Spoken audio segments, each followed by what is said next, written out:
Cette opération française au Mali, Barkhane. On va continuer à en parler avec Boubacar Salif Traoré, spécialiste des questions de sécurité et de développement. Bonjour à vous. Bonjour. Emmanuel Macron a évoqué un changement de stratégie dans cette opération Barkhane. Qu'est-ce que ça veut dire concrètement? Est-ce qu'on en sait un peu plus? Bon, ça veut dire beaucoup de choses. Mais avant d'entrer dans le vif du sujet, je voudrais rendre hommage à tous les militaires tombés sur le théâtre sahélien, parce que c'est la défense des valeurs qui est en jeu. Et cela dépasse justement toute posture politique. Donc effectivement, le changement de stratégie peut concerner différents volets. Le président Macron avait dit que toutes les options étaient sur la table. On s'oriente vers l'implication de plus en plus de forces européennes dans cette crise sahélienne, notamment des forces européennes qui seront déployées en 2020 au sein de la force Takuba, qui va être mise en place. Et ensuite, effectivement, au niveau de Barkhane, il va y avoir une nouvelle définition de stratégie, notamment concentrer peut-être les actions beaucoup plus sur une région plus que d'autres et évaluer justement avec les armées nationales quelle est la posture nouvelle à tenir face à un ennemi qui ne cesse de gagner en puissance. Mais quelles sont les priorités aujourd'hui? La priorité, effectivement, elle est d'abord d'ordre politique.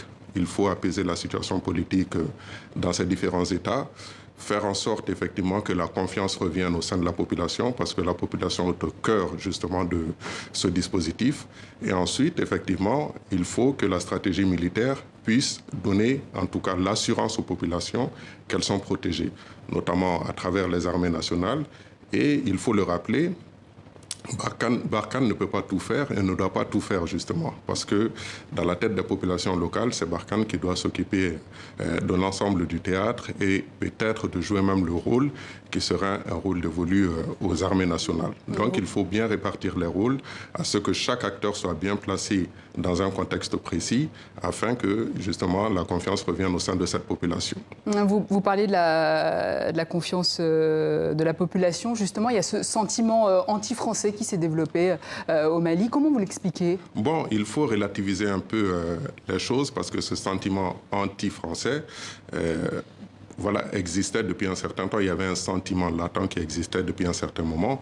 Bon, de nos jours, avec la crise sahélienne, il y a des colères qui se manifestent, mais je tiens à rappeler que ça vient peut-être d'une minorité qui fait beaucoup de bruit dans les zones où Barkhane est déployé, où l'opération se tient aux côtés des populations locales qui sont dans le vif du sujet, qui sont en face des groupes armés.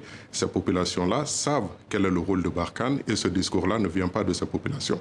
Ça vient effectivement d'une minorité qui aujourd'hui fait beaucoup de bruit. Et d'ailleurs, on a vu justement des positions qui ont parfois changé. On a vu au sein de l'Assemblée nationale malienne des députés, en l'occurrence un député qui a parlé de la France, qui a pointé du doigt la France, son inefficacité, qui a même mis en doute justement la position française.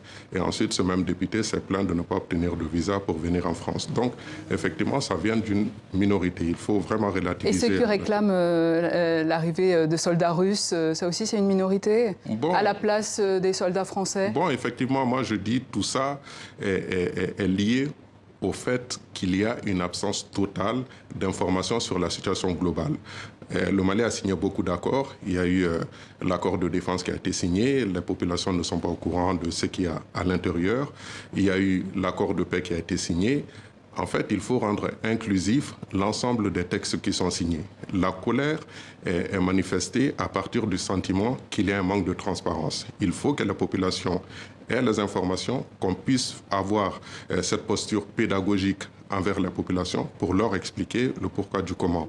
Aujourd'hui, dans ce contexte-là, on voit qu'en général, c'est le président qui est le seul à s'exprimer sur les différentes questions. Il faut que la communication soit beaucoup plus élargie.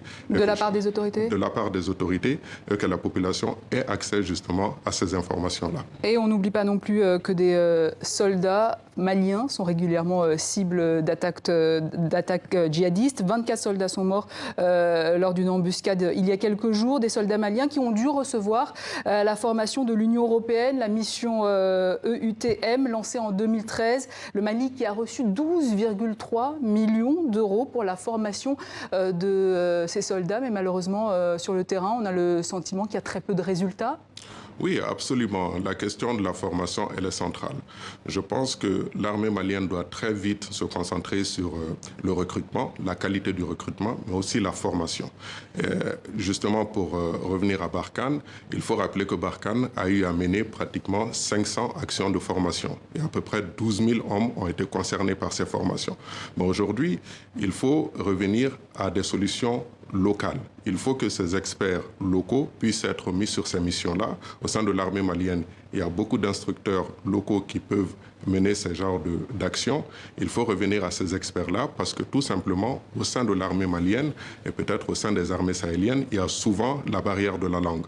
On a vu effectivement que UTM avait formé pas mal de GTIA et ces GTIA-là n'ont pas été efficaces. Donc, il faut faire une évaluation, voir ce qui a marché et ce qui n'a pas marché. Et la France est sur la même longueur d'onde que le Mali sur ces questions-là? Absolument, absolument. Il faut qu'on revienne justement à des solutions locales pour pouvoir enregistrer des résultats concrets. Boubacar Salif Traoré, merci. Je rappelle aussi que vous êtes fondateur du groupe Afrique Globe Conseil. Merci.